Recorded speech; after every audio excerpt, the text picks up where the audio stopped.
Long, long ago in a galaxy far, far away, FaZe Clan, as we once knew it, was an undisputed king of esports and content creation. They lived in mansions, drove supercars, had all the luxuries of rich and wild lives. Their brand was synonymous with success, but behind flashy highlight reels and $1 million deals, a storm was brewing. A storm of scams, controversies, and internal conflicts that would eventually shake the very foundaries of the FaZe empire. What's up, everybody? We're not just talking about a little bit of drama here. We're talking about years and years of issues that have plagued the FaZe clan. Crypto pumps and dumps, a messy exit, and everything in between that. Grab your popcorn, because this is going to be a long one. FaZe Clan started as a sniping clan in Call of Duty, growing really big as an esports organization over the years. And I feel like they kind of started the whole content house thing, modeling young gamers and celebrities early on, and to have like groups of homes where they would hang out all together with other people within their niche and make content together and generally do shenanigans and stupid shit. And it was kind of a big deal for a while. After everything was nice, though, within the FaZe community in the years that we probably remember it most fondly, where, they were actually having fun and they were playing Call of Duty together and everything seemed nice and like there was light at the end of the tunnel. One of the first things that was going on in FaZe that was a little bit sketchy was Tfue stating that they were taking a very large portion of his paychecks, up to 80% on some deals, and that the contract that he had with them was very predatory. And he actually put in a lawsuit towards FaZe over these issues that he had with them, which is kind of wild. I didn't know that before doing research for this video. It looks like FaZe fired back on the allegations, claiming that Tfue was just trying to get out of a fair deal, and it honestly seemed pretty nasty. And there was a lot of things that went around in the public light about the situation. It's very convoluted. I feel like a lot of times these things are very murky in the world of creators, and it did put a huge spotlight on how organizations like this were treating some of the talent and how some of the drama was going on. The situation eventually kind of settled down, but the damage was done and that situation for real happened. I mean, obviously the FaZe houses, while they're fun on the surface, ended up being kind of hotbeds for this drama as well. Reckless behavior and accusations of toxic environments and arguments over money and content. Personal relationships spilled into the public and created a perception of immaturity and problems within the scene. It kind of makes everybody look like a bunch of spoiled little bratty kids jumping on a bed and beating each other with socks full of fucking hamsters and crazy shit. And there's a lot of immaturity and disarray within the organization. Definitely makes everybody look pretty retarded. There's also crypto and NFT scams that have happened over the years, and I feel like this is one of the biggest things that happened with FaZe Clan. Always looking for the next big thing that obviously jumped on the crypto and NFT boom whenever that was going on, but instead of actually having something genuine, ended up having its own series of problems that came after, such as a Save the Kids crypto scam. Several FaZe members, including FaZe Banks, FaZe K, Jarvis, Nikon, and Tico, who were accused of being involved in a pump and dump scheme where they heavily promoted a cryptocurrency called Save the Kids. That was a crypto token which quickly lost most of its value, leaving countless investors, who for the most part were young fans, with massive losses. And that's crazy as fuck, putting kids in debt. And this blew a giant hole in FaZe. It looks like at that point FaZe K was actually permanently removed from FaZe Clan, and the others were suspended for their involvement. The one who received the least amount of backlash was Banks. There was definitely a lot of public scrutiny on him at the time after that situation as well, because he was still involved with the whole Save the Kids thing too. I mean, that's pump and dumps are big, man. Pump and dumps still happen. That kind of shit still goes on. I still see people talking about it. The fucking Hawk to a girl fucking just did one. That's wild, dude. People loading their fucking cryptocurrencies and deciding to pull that shit and make money.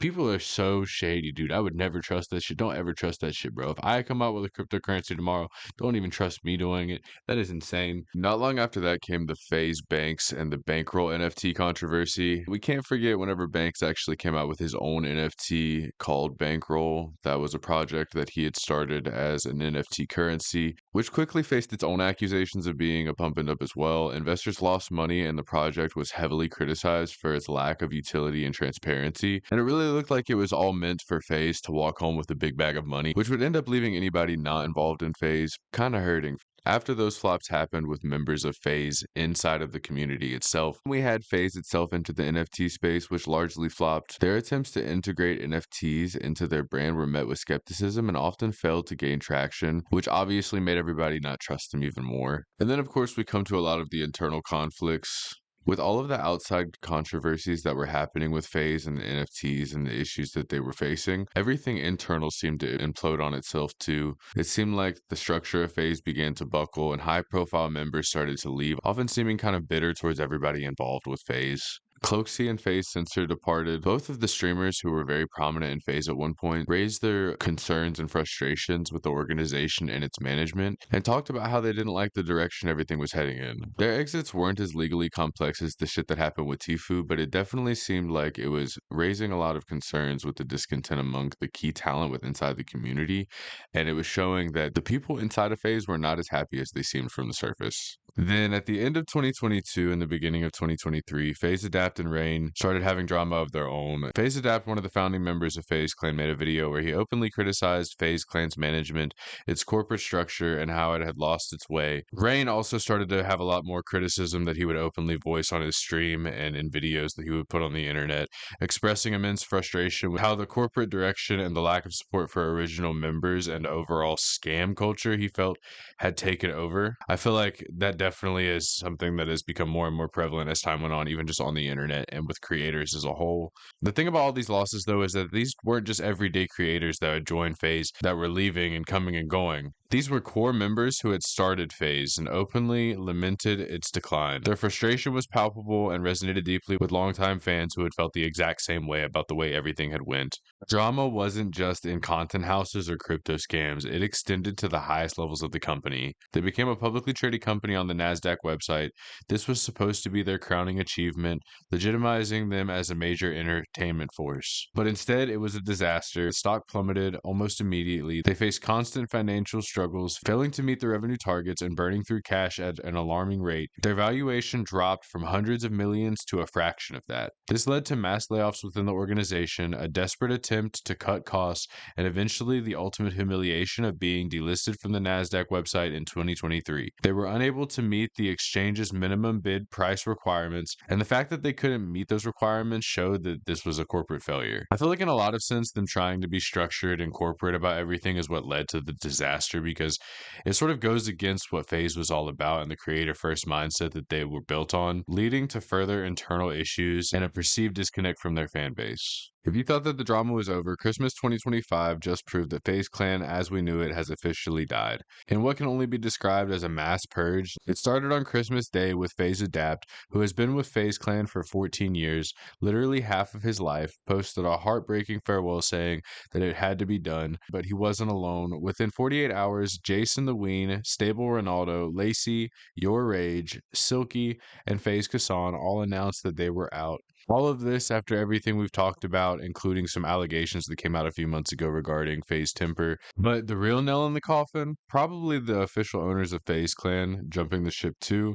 FaZe Apex, FaZe Rug, and FaZe Swag, the pillars of the brand, confirmed their departures on December 27th and 8th, right after Adapt. Even FaZe Banks posted a series of defeated tweets saying, "It's over, I give up, I quit."